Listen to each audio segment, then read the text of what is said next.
एक बहुत बड़ा जनमानस जिसको यहाँ सामाजिक न्याय, समाजवाद और राजनीतिक नारे में इस बात के लिए कभी जागरूक ही नहीं किया गया कि चाहे जितनी भी समाजवाद की बात कर लो, जब तक तुम्हारे बच्चे पढ़ेंगे नहीं तब तक तुम्हारा जीवन सुधरेगा कैसे। मैं गांव-गांव में जाकर जो मूलभूत बात क्या मैं बता रहा हूँ कि भाई गरीबी से निकलने के 3 ही रास्ते हैं। दुनिया में जितने विद्वान हुए उन्होंने 3 ही रास्ते बताए हैं, 3 ही तरीका है गरीबी से निकलने का। या तो आप शिक्षित बनकर नौकरी रोजगार पालो, या आपके पास जमीन हो, खेती किसानी करके अपना स्थिति सुधार लो, या आपके पास पैसा पूंजी हो तो रोजी रोजगार व्यापार करके आगे बढ़ सकते हो। बिहार में 2/3 से ज्यादा लोगों के पास ये तीनों में तीनों सुविधा नहीं है।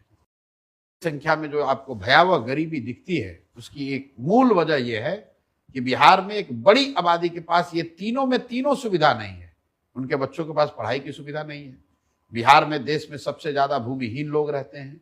यहाँ जो आंकड़े हैं सरकारी, ग्रामीण बिहार में 60% लोगों के पास एक धूर जमीन नहीं है। और यहाँ समाजवाद की राजनीति हो रही है पिछले 50 साल से। 60% लोगों के पास एक धूर जमीन है ही नहीं। 86% दलितों के पास 1 इंच जमीन नहीं है। वही हाल पूंजी का है। पिछले 30 वर्ष में 26 लाख करोड़ रुपया बिहार के बैंकों ने बिहार से दूसरे राज्यों में ट्रांसफर किया है। तो जब आपके पास पढ़ाई नहीं है, जमीन नहीं है और पूंजी नहीं है तो आप गरीबी से निकलिएगा कैसे। हमने देखा चाहे जितने नारेबाजी करनी है कर लो, जिसको जिताना है जिता लो, जिसको हराना है हरा लो। जब तक इन आधारभूत 3 चीजों को नहीं सुधारा जाएगा तब तक बिहार में आमूलचूल परिवर्तन नहीं हो सकता है। ये न होने के पीछे नेताओं के साथ कहीं ना कहीं समाज, बिहार के लोग, हम और आप दोषी हैं।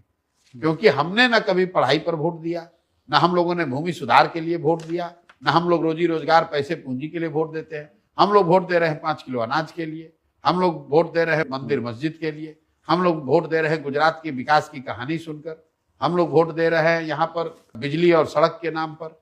भाई जब तक शिक्षा और रोजगार के लिए वोट नहीं दोगे तब तक सड़क बन भी जाएगा तो उस पर दूसरे राज्यों के लोग आकर गाड़ी चला रहे हैं। हम लोग के लोग तो उस सड़कों को बनाने में मजदूरी कर रहे हैं।